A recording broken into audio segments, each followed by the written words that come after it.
आज सुनिए शनि महाराज की कथा। शनिवार को आधिपति देव शनि देवता का दिन कहा जाता है। शनि देवता व्यक्ति को उनके कर्मों के अनुसार फल देते हैं, इसलिए उन्हें न्याय का देवता भी कहा जाता है। कहते हैं कि शनि की दृष्टि जिस मनुष्य पर पड़ जाए, या तो वो राजा बन जाता है या फिर रंक।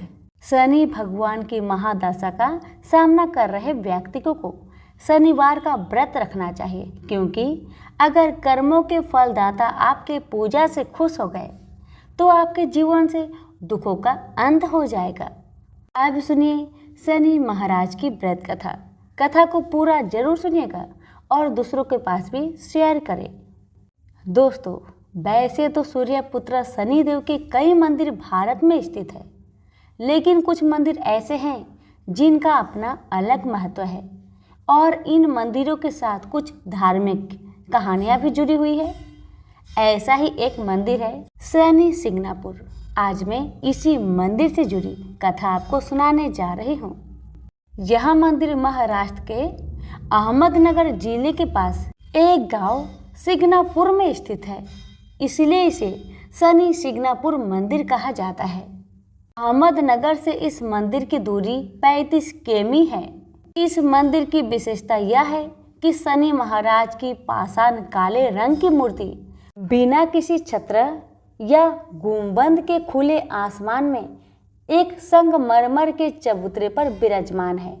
इस मूर्ति की ऊंचाई लगभग 5.9 फीट है और चौड़ाई करीब 1.6 फीट की है। शनि भगवान की मूर्ति के साथ में एक त्रिशूल लगा हुआ है जो शिव भगवान का प्रतीक है। एक नंदी की प्रतिमा जिसका मुख दक्षिण की तरफ है। शनि भगवान की प्रतिमा के सामने शिव जी और हनुमान जी की छोटी मूर्ति भी चबूतरे पर विराजमान है। इस मंदिर की विशेषता, यह मंदिर स्वयं एक जागृत देव स्थान कहलाता है। इसका तात्पर्य ये है, ऐसा माना जाता है शनिदेव साक्षात इस मंदिर में निवास करते हैं। इस गांव में अगर कोई भी इंसान चोरी करता है तो शनि भगवान स्वयं उसे सजा देते हैं। यहाँ भगवान शनि देव जी की मूर्ति स्वयंभू है, अर्थात शनि देव की पाषाण प्रतिमा को किसी इंसान ने नहीं बनाया है। ये प्रतिमा स्वयं पृथ्वी के गर्भ से धरातल पर अवतरित हुई है। ये प्रतिमा कितनी पुरानी है और किसने इसको यहाँ स्थापित किया है, इस बारे में ऐसी कोई पुख्ता जानकारी नहीं है, लेकिन कई किंवदंतियां और पौराणिक कथाएं प्रचलित है। शनिदेव न्याय के देवता माने जाते हैं। ऐसा माना जाता है शनि महाराज कर्मों के अनुसार सजा और फल देते हैं। अगर किसी के जीवन में बुरा समय चल रहा है तो यह कहा जाता है कि शनि की महादशा उस पर चल रही है। जिस भक्तों पर शनि की निगाह टेढ़ी है वो यहाँ इस मंदिर में आकर पूजा अर्चना कर शनि देव को मनाते हैं। देश विदेश से शनि भक्त यहाँ आते हैं। शनि अमावस्या और शनि जयंती का अपना एक विशेष महत्व है। इस दिन श्रद्धालुओं के लिए विशेष प्रबंध किए जाते हैं। श्रद्धालु भगवान शनि की प्रतिमा को पानी और तेल के साथ स्नान कराते हैं और फूल चढ़ाते हैं। मेले के दिन शनि भगवान की पालकी का आयोजन किया जाता है। सिंगनापुर गांव के लोगों का मानना है इस गांव पर साक्षात शनि देव की कृपा है। इस गांव में किसी भी घर में दरवाजे नहीं हैं। यहाँ बाहर जाने आने वाले लोग भी अपने अपने वाहनों को बिना ताला चाबी लगाए खुला छोड़ निश्चित घूमते हैं। कीमती सामान हीरे जवाहरात सोना चांदी को भी तिजोरिया में नहीं रखा जाता है। और तो और यहाँ बैंकों और डाक खाने में भी गेट या दरवाजे नहीं है। गांव वाले का विश्वास है कि चोरी करने वाले को स्वयं शनिदेव सजा देते हैं। चोरी करने वाला चोरी करने के बाद इस गांव से बाहर नहीं जा पाता, उससे पहले ही उसके जीवन में संकट आने शुरू हो जाते हैं। कथा, करीब 300 साल पहले गांव और आसपास के इलाके में भयंकर बारिश हुई और बाढ़ जैसा हालात हो गए। पास में ही नाश नाला नदी के किनारे पर एक अजीबोगरीब काले रंग का पाषाण पत्थर कहीं से आ गया। लोग उस पत्थर को देखकर हैरान थे। किस्से कहानियां में बताते हैं कि एक गांव वाले ने उस पत्थर पर किसी नुकीले चीज से प्रहार किया तो उस पत्थर में से खून के रंग के जैसा कुछ निकलने लगा। ये देखकर वह डर गया और गांव में भाग आया। एक रात शनिदेव ने गायों के एक गरीब को सपने में बताया कि वो मेरी प्रतिमा है, उस मूर्ति को लाकर गांव में स्थापित करो। गडरिये ने स्वप्न की बात गांव वालों को बताई और गांव वाले प्रभु इच्छा मानकर उस पत्थर को लेने निकल पड़े, लेकिन उस पत्थर को वहां से हिला भी नहीं पाए। प्रभु शनिदेव ने गडरिये को दूसरे दिन फिर सपने में बताया कि कोई सगे मामा भांजा ही मेरी प्रतिमा को वहां से गांव में ला सकता है।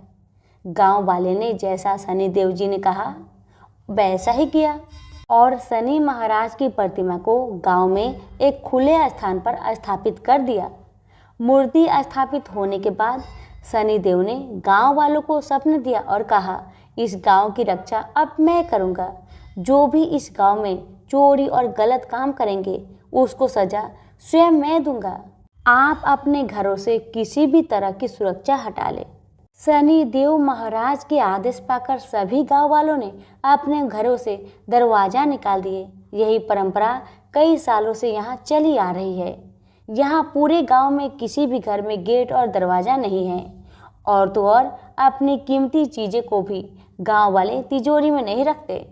यहाँ एक यूसीओ बैंक की शाखा है, उसमें भी कोई गेट और सिक्योरिटी नहीं है। इस अद्भुत और अविश्वसनीय मान्यता के कारण ये जगह विश्व प्रसिद्ध है और लाखों की तादाद में भक्त रोज यहाँ दर्शन करने आते हैं। प्रेम से बोले शनि महाराज की जय।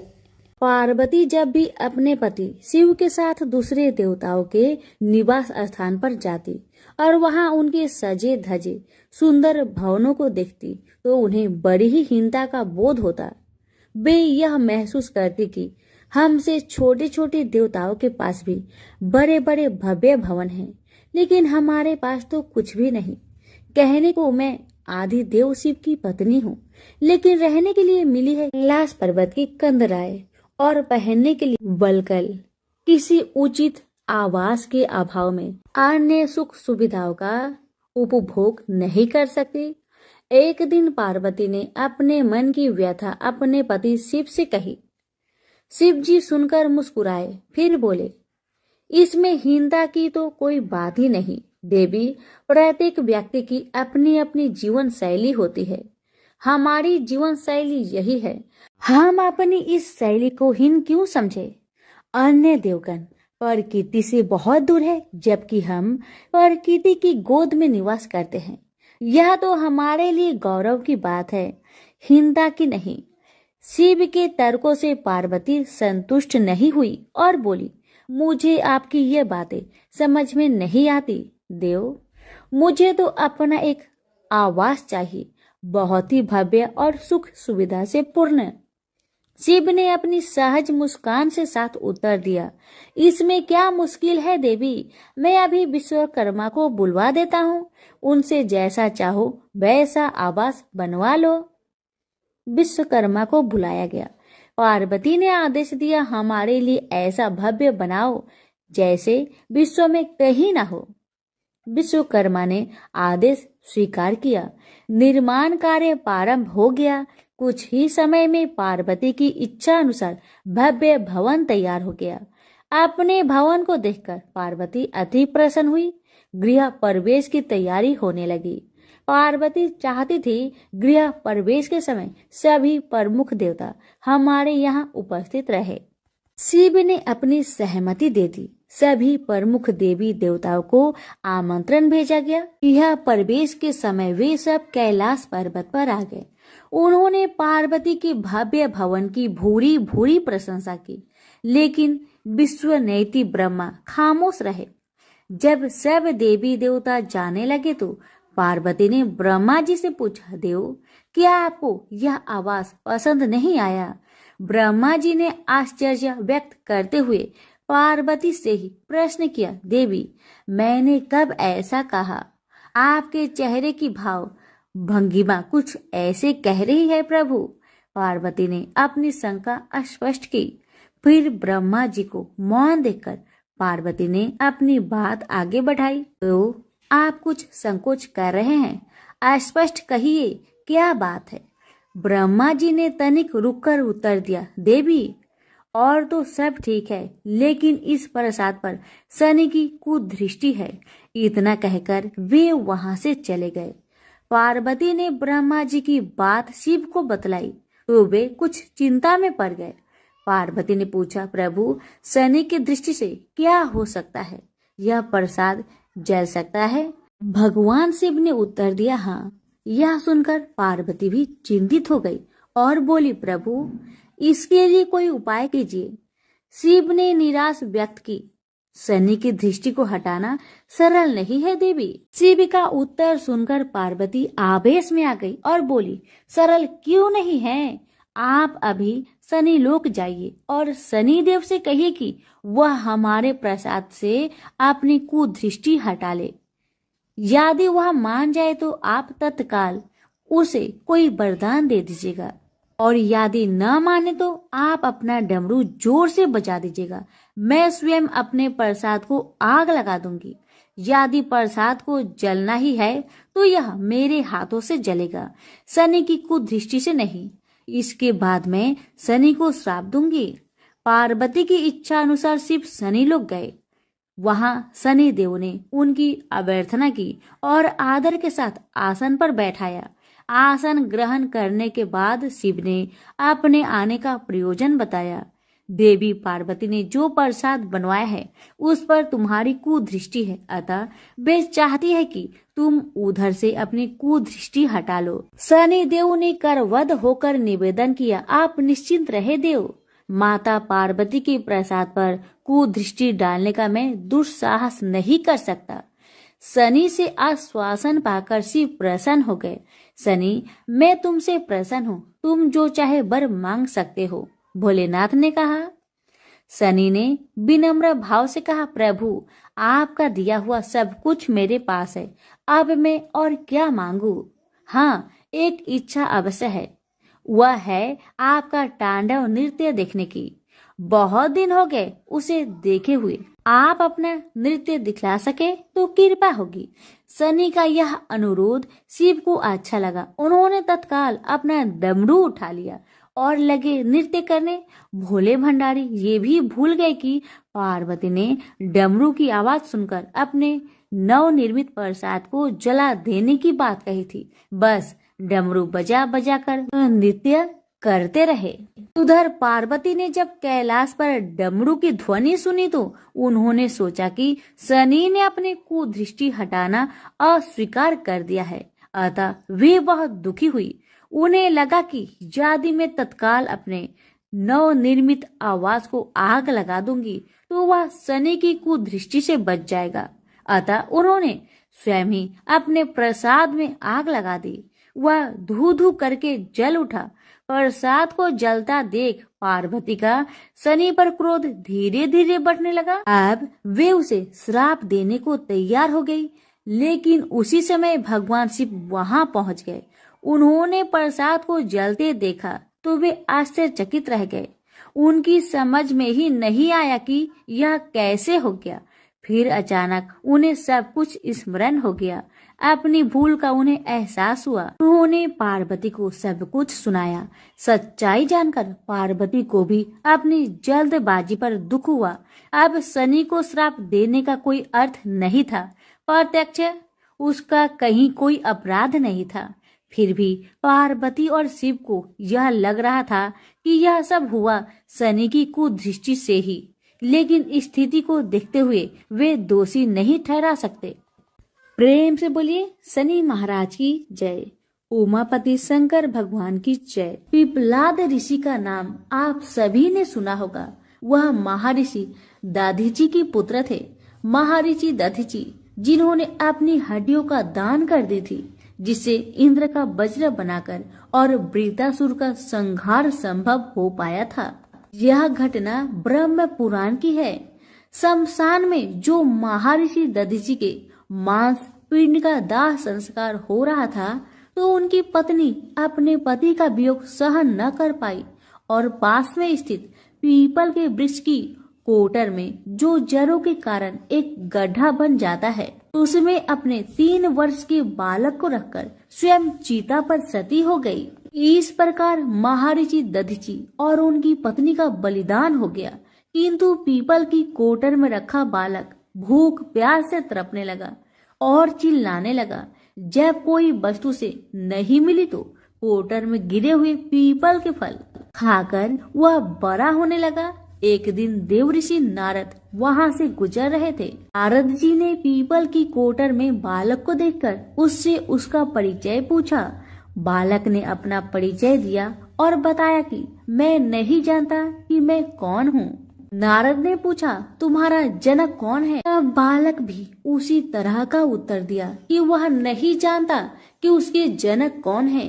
तब नारद जी ने अपना ध्यान धरकर उस बच्चे के बारे में पूरी जानकारी निकाली और उसे बताया कि तुम महान दधीचि के पुत्र हो।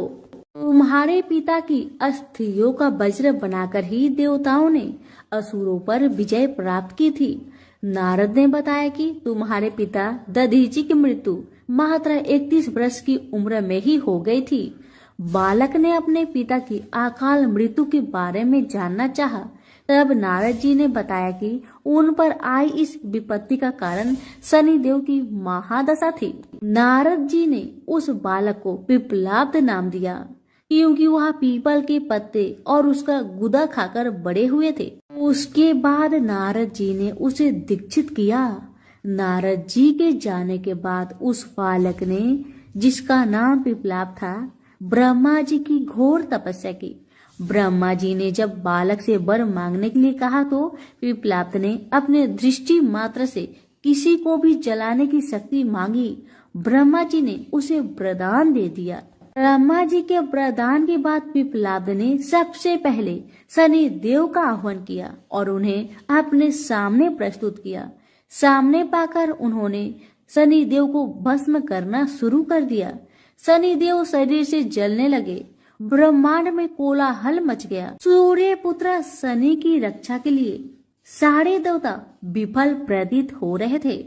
सूर्य ने अपनी आंखों के सामने अपने पुत्र को जलता हुआ देखा। ब्रह्मा जी उसे बचाने के लिए विनय निवेदन किया।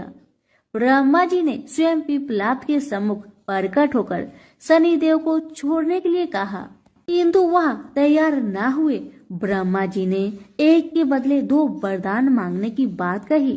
अब पिप्पलाद ने खुश होकर 2 वरदान मांगे। पहला, जन्म से 5 वर्ष तक किसी भी बालक की कुंडली में शनि उसको कारक नहीं होगा। जैसे मैं अनाथ हुआ, शनि के कारण कोई और अनाथ नहीं होगा। दूसरा, उन्होंने कहा मुझे अनाथ को पीपल में शरण दी थी। जो व्यक्ति सूर्य उदय से पूर्व पीपल वृक्ष पर जल चढ़ाएगा, उस पर शनि की बुरी महादशा का असर नहीं होगा। ब्रह्मा जी ने तथास्तु कहकर वरदान दिया। तब पिप्पलाद ने चलते हुए शनि को अपने ब्रह्म दंड से उसके पैरों पर आघात करते हुए मुक्त किया, जिससे शनि देव की पैर क्षतिग्रस्त हो गए और वह पहले जैसे तेजी लायक नहीं रहे। आता तभी से शनि को शनिचराय, जिसे हम आम भाषा में शनिचर कहते हैं, कहा जाता है कि रतिया शनिचरा जो धीरे धीरे चलता है, वह शनिचराय आग से जलने के कारण शनि की काया काली पड़ गई। आप अक्सर किसी भी पीपल के पेड़ के नीचे शनि की काली मूर्ति जरूर देखते होंगे। उसके पीछे यही पौराणिक कारण है। जब शनि की महादशा या 7.5 चलती है, जो आपके लिए अच्छी नहीं है, तो ज्ञानी जनों के पास बहुत सारे उपाय होते हैं, परंतु आम जनों को करने का एक साधारण सा उपाय मैं आपको बताती हूँ, जिसका लाभ 100% मिलता है। आपको सुबह उठना है, सूर्य उदय से पूर्व नहा धोकर पीपल के वृक्ष को जल देना है, उसके साथ चक्कर लगाने हैं और 7 चक्कर लगाने के बाद इस मंत्र को हिंदी में बोलना है। आपको कहना है कि जिस तरह से आपने पिप्पलाद ऋषि की रक्षा की थी, ठीक उसी तरह मेरी भी रक्षा करें, और आप पाएंगे कि कुछ ही दिनों में आपकी जिंदगी में शनि के बुरे प्रभाव कम होते जा रहे हैं। प्रेम से बोलिए शनि भगवान की जय, पिप्पलाद ऋषि की जय। पुराणों में शनि देव के जन्म की कई कथाएं मौजूद है, जिससे सबसे अधिक प्रचलित कथा स्कंद पुराण के काशी खंड में मौजूद है। कथा के अनुसार सूर्य देव का विवाह राजा दक्ष की पुत्री संज्ञा के साथ हुआ था। सूर्य देव और संज्ञा को 3 पुत्र वैश्वतमन, यमराज और यमुना का जन्म हुआ। सूर्य देव का तेज काफी अधिक था, जिसे लेकर संज्ञा काफी परेशान रहती थी। वे सूर्य देव की अग्नि को कम करने का उपाय सोचती रहती थी। सोचते सोचते उन्हें एक उपाय सूझा और उन्होंने अपनी एक हम शकल बनाई, जिसका नाम उन्होंने स्वर्णा रखा। स्वर्णा के कंधों पर अपने 3 बच्चों की जिम्मेदारी डालकर संज्ञा जंगल में कठिन तपस्या के लिए चली गई। संज्ञा की छाया होने के कारण सूर्य देव को कभी स्वर्णा पर शक नहीं हुआ और स्वर्णा एक छाया होने के कारण उसे भी सूर्य देव की तेज से कोई परेशानी नहीं हुई। उधर संज्ञा तपस्या में लीन थी। वही सूर्य देव और स्वर्णा से 3 बच्चे मनु, शनिदेव और भद्रा का जन्म हुआ। हिंदू धर्म में यह कथा काफी प्रचलित है। कहा जाता है एक बार भगवान सूर्यदेव पत्नी स्वर्णा से मिलने आए। सूर्यदेव के तप और तेज के आगे शनिदेव महाराज की आंखें बंद हो गई और वे उन्हें देख नहीं पाए। वहीं शनिदेव की वर्ण को देख भगवान सूर्य ने पत्नी स्वर्णा पर शक करते हुए कहा कि ये मेरा पुत्र नहीं हो सकता।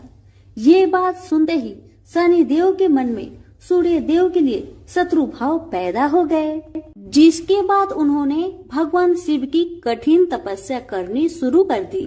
शनिदेव की कठिन तपस्या के बाद भगवान शिव प्रसन्न हुए और उन्हें वरदान मांगने को कहा। इस बात पर शनिदेव ने शिव जी से कहा कि सूर्य देव मेरी माँ का अनादर और प्रताड़ित करते हैं, जिस वजह से उनकी माता को हमेशा अपमानित होना पड़ता है। उन्होंने सूर्य देव से ज्यादा शक्तिशाली और पूजनीय होने का वरदान मांगा। शनिदेव की इस मांग पर उन्होंने शनिदेव को 9 ग्रहों का स्वामी होने का वरदान दिया। उन्हें सबसे श्रेष्ठ स्थान की प्राप्ति हुई। इतना ही नहीं, उन्हें ये भी वरदान दिया गया कि सिर्फ मानव जातक का ही नहीं बल्कि देवता, असुर, गंधर्व, नाग और जगत के सभी प्राणी उनसे भयभीत रहेंगे। प्रेम से बोलिए शनि महाराज की जय हो। एक ब्राह्मण को सपने में नीली घोड़ी पर नीले कपड़े पहने एक आदमी दिखाई देता है और कहता है, हे ब्राह्मण देवता, मैं तेरे लगूंगा। ब्राह्मण घबरा कर उठ गया। अगले दिन यही सपना उसे फिर आता है। यह सपना उसे रोज आने लगा।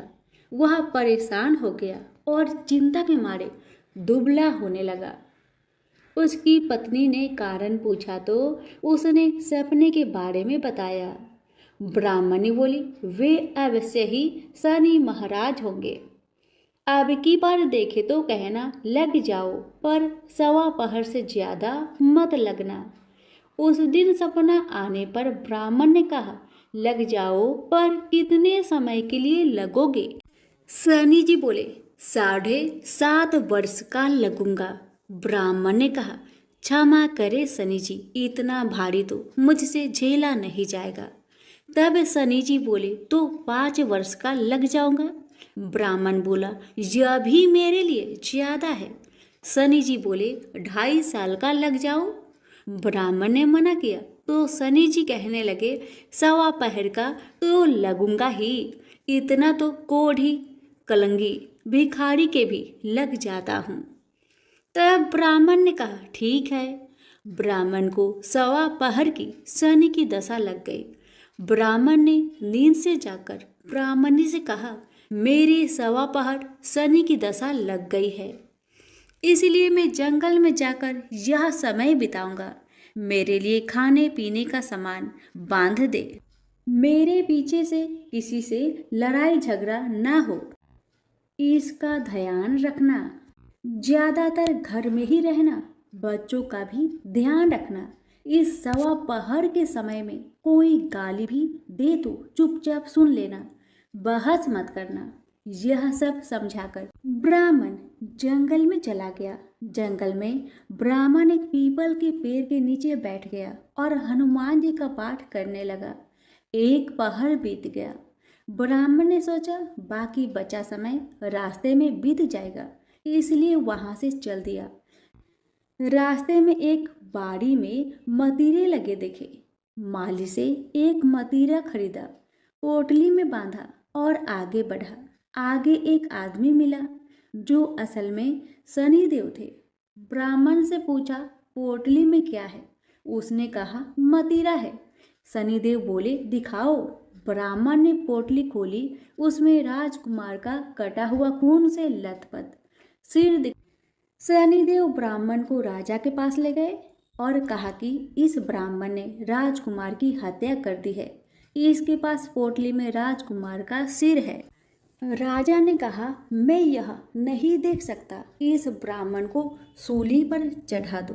राजा के यहाँ हाहाकार मच गया। ब्राह्मण को सूली पर चढ़ाने से पहले पूछा गया कि उसकी कोई आखिरी इच्छा हो तो बताए। ब्राह्मण ने सोचा इसी तरह सवा पहर पूरा करना होगा। उसने कहा वह रोज बालाजी की कथा सुनता है। मरने से पहले अंतिम बार बालाजी की कथा सुनना चाहता हूँ। ब्राह्मण को कथा सुनाने का प्रबंध किया गया। कथा कहते कहते सवा पहर पूरा हो गया। शनि की दशा टलते ही राजकुमार शिकार खेल कर लौटता हुआ दिखाई दिया। राजकुमार को आता देख राजा बहुत खुश हुआ, लेकिन उसे निर्दोष ब्राह्मण की हत्या का दोष लगने का डर सताने लगा। उसने तुरंत घुड़सवार सैनिकों को ब्राह्मण को आदर सहित ले आने के लिए भेजा। ब्राह्मण राज दरबार में आया तो राजा ने क्षमा मांगी और पोटली दिखाने के लिए कहा। पोटली खोली तो उसमें मतीरा था। राजा ने इन सब के बारे में पूछा तो ब्राह्मण ने बताया मुझे सवा पहर की शनिचर की दशा लगी थी, इस कारण यह सब तमाशा हुआ। राजा ने पूछा यह दशा कैसे टलती है? ब्राह्मण बोला राजा ये सेठ के लगे तो काला हाथी या काला घोड़ा दान करे, गरीब के लगे तो पीपल की पूजा करे तब बोले साजा शनिचर कहिए जाके पाव सदा ही पढ़िए। शनि की कहानी सुने, तिल का तेल और काला उड़द दान करे, काले कुत्ते को तेल से चूपर कर रोटी खिलाए तो शनिचर की दशा उतर जाती है। राजा ने उसे मतीरा वापस दे दिया। घर आकर ब्राह्मण ने मतीरा काटा तो उसके बीज की जगह हीरे मोती निकले। ब्राह्मणी ने पूछा यह कहाँ से लाए? आप तो कह रहे थे शनि की दशा लगी है। ब्राह्मण ने कहा जब दशा लगी थी तो यही मतीरा राजकुमार का सिर बन गया था। उतरती दशा के शनि जी निहाल कर गए। हे शनि देवता, जैसे ब्राह्मण के शनि की दशा लगी वैसे किसी के ना लगे, निहाल सबको करे। प्रेम से बोलिए शनि महाराज की जय हो। एक समय स्वर्गलोक में सबसे बड़ा कौन, ये प्रश्न पर 9 ग्रह में वाद विवाद हो गया। विवाद इतना बढ़ा कि परस्पर भयंकर युद्ध की स्थिति बन गई। निर्णय के लिए सभी देवता देवराज इंद्र के पास पहुंचे और बोले हे देवराज, आपको निर्णय करना होगा कि हम में से सबसे बड़ा कौन है। देवताओं का प्रश्न सुनकर देवराज इंद्र उलझन में पड़ गए। इंद्र बोले मैं इस प्रश्न का उत्तर देने में असमर्थ हूँ। हम सभी पृथ्वी लोक में उज्जैनी नगरी में राजा विक्रम आदित्य के पास चलते हैं। देवराज इंद्र सहित सभी ग्रह उज्जैनी नगरी पहुँचे। महल में पहुंचकर जब देवताओं ने उनसे अपना प्रश्न पूछा तो राजा विक्रमादित्य भी कुछ देर के लिए परेशान हो उठे, क्योंकि सभी देवता अपनी अपनी शक्तियों के कारण महान थे। किसी को भी छोटा या बड़ा कह देने से उनके क्रोध के प्रकोप से भयंकर हानि पहुंच सकती थी।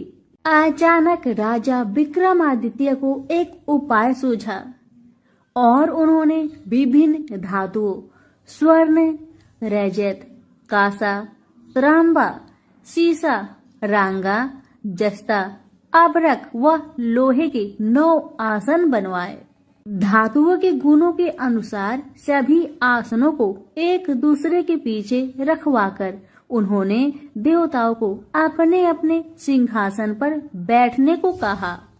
देवताओं के बैठने के बाद राजा विक्रमादित्य ने कहा, आपका निर्णय तो स्वयं हो गया। जो सबसे पहले सिंहासन पर विराजमान है वही सबसे बड़ा है। राजा विक्रमादित्य के निर्णय को सुनकर शनि देवता ने सबसे पीछे आसन पर बैठने के कारण अपने को छोटा जानकर क्रोधित होकर कहा, राजा विक्रमादित्य, तुमने मुझे सबसे पीछे बैठाकर मेरा अपमान किया है। तुम मेरी शक्तियां से परिचित नहीं हो। मैं तुम्हारा सर्वनाश कर दूंगा। शनि देव ने कहा, सूर्य एक राशि पर 1 महीने, चंद्रमा 2.25 दिन, मंगल 1.5 महीने, बुध और शुक्र 1 महीने, बृहस्पति 13 महीने रहते हैं। लेकिन मैं किसी राशि पर 7.5 वर्ष 7.5 तक रहता हूँ। बड़े बड़े देवताओं को मैंने अपने प्रकोप से पीड़ित किया है।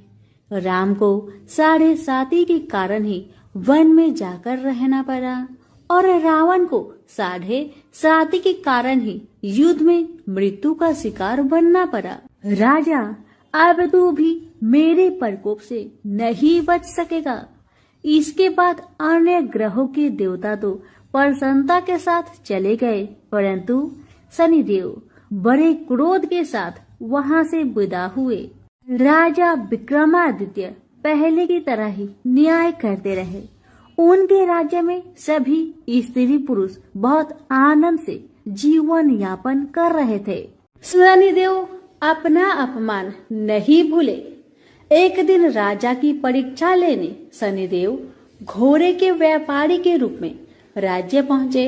जब राजा विक्रमादित्य को इस बात का पता चला तो उन्होंने अपने अश्वपाल को कुछ घोड़े खरीदने के लिए भेजा। घोड़े बहुत कीमती थे।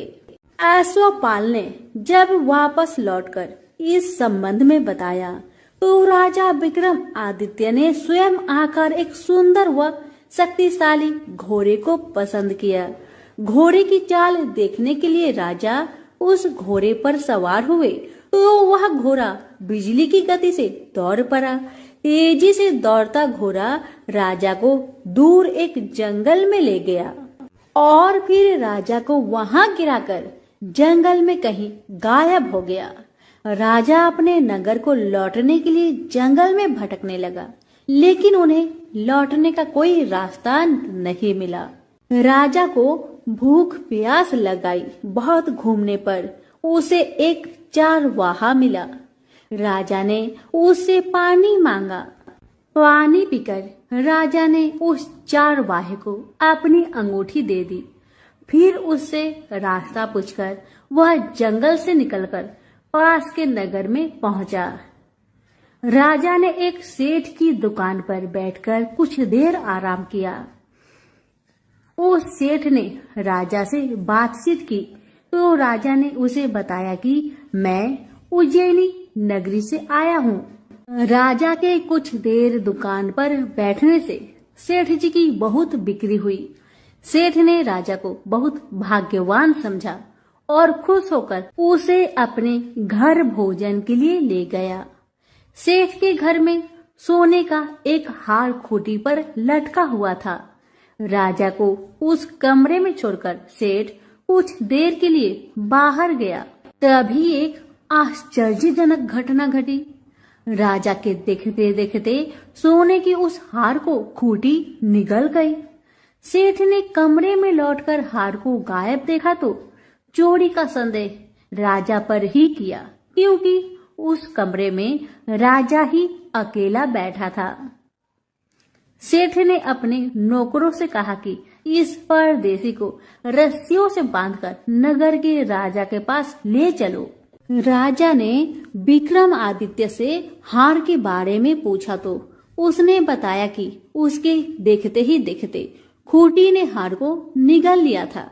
इस पर राजा ने क्रोधित होकर चोरी करने के अपराध में विक्रमादित्य के हाथ पांव काटने का आदेश दे दिया। राजा विक्रमादित्य के हाथ पांव काटकर उसे नगर की सड़क पर छोड़ दिया गया। कुछ दिन बाद एक तेली उसे उठाकर अपने घर ले गया और उसे अपने कोल्हू पर बैठा दिया। राजा आवाज देकर बैलों को हाँकता रहता। इस तरह तेली का बैल चलता रहा और राजा को भोजन मिलता रहा। शनि के प्रकोप की 7.5 पूरी होने पर वर्षा ऋतु प्रारंभ हुई। राजा विक्रमादित्य एक रात मेघ मल्हार गा रहा था कि तभी नगर के राजा की लड़की राजकुमारी मोहिनी रथ पर सवार उस तेली के घर के पास से गुजरी। उसने मेघ मल्हार सुना तो उसे बहुत अच्छा लगा और दासी को भेजकर गाने वाले को बुला लाने को कहा। दासी ने लौटकर राजकुमारी को अपंग राजा के बारे में सब कुछ बता दिया। राजकुमारी उसके मेघ मल्हार से बहुत मोहित हुई, अतः उसने सब कुछ जानकर भी अपंग राजा से विवाह करने का निश्चय कर लिया। राजकुमारी ने अपने माता पिता से जब यह बात कही तो वह हैरान रह गए। रानी ने मोहिनी को समझाया, बेटी तेरे भाग्य में तो किसी राजा की रानी होना लिखा है, फिर तू उस अपंग से विवाह करके अपने पांव पर कुल्हाड़ी क्यों मार रही हो। राजकुमारी ने अपनी जिद नहीं छोड़ी। अपनी जिद पूरी कराने के लिए उसने भोजन करना छोड़ दिया और प्राण त्याग देने का निश्चय कर लिया। आखिर राजा रानी को बेबस होकर अपंग विक्रमादित्य से राजकुमारी का विवाह करना पड़ा। विवाह के बाद राजा विक्रमादित्य और राजकुमारी तेली के घर में रहने लगे। उसी रात स्वप्न में शनि देव ने राजा से कहा, राजा तुमने मेरा प्रकोप देख लिया, मैंने तुम्हें अपने अपमान का दंड दिया है। राजा ने शनि देव से क्षमा करने को कहा और प्रार्थना की, हे शनिदेव आपने जितना दुख मुझे दिया है अन्य किसी को न देना। शनिदेव ने कुछ सोचकर कहा, राजा मैं तुम्हारी प्रार्थना स्वीकार करता हूँ। जो कोई स्त्री पुरुष मेरी पूजा करेगा शनिवार को व्रत करके मेरी व्रत कथा सुनेगा, उस पर मेरी अनुकंपा बनी रहेगी। प्रातःकाल राजा विक्रमादित्य की नींद खुली तो अपने हाथ पांव देखकर राजा को बहुत खुशी हुई।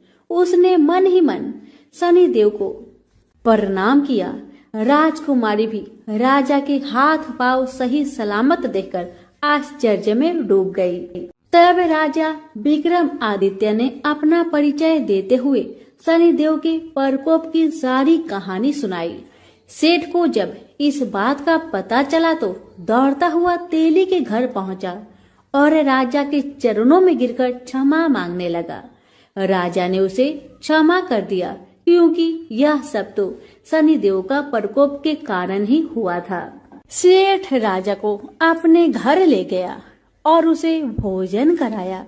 भोजन करते समय वहां एक आश्चर्यजनक घटना घटी। सबके देखते देखते उस खूंटी ने हार उगल दिया। सेठ जी ने अपनी बेटी का विवाह भी राजा के साथ कर दिया और बहुत से स्वर्ण आभूषण धन आदि देकर राजा को विदा किया। राजा विक्रमादित्य राजकुमारी मोहिनी और सेठ की बेटी के साथ उज्जैनी पहुंचे तो नगर वासियों ने हर्ष से उनका स्वागत किया। अगले दिन राजा विक्रमादित्य ने पूरे राज्य में घोषणा कराई कि शनिदेव सब देवों में सर्वश्रेष्ठ है। प्रत्येक स्त्री पुरुष शनिवार को उनका व्रत करे और व्रत कथा अवश्य सुने। राजा विक्रमादित्य की घोषणा से शनिदेव बहुत प्रसन्न हुए। शनिवार का व्रत करने और व्रत कथा सुनने के कारण सभी लोग की मनोकामनाएं शनिदेव की अनुकंपा से पूरी होने लगी। सभी लोग आनंद पूर्वक रहने लगे। तो प्रेम से बोलिए शनि भगवान की जय हो।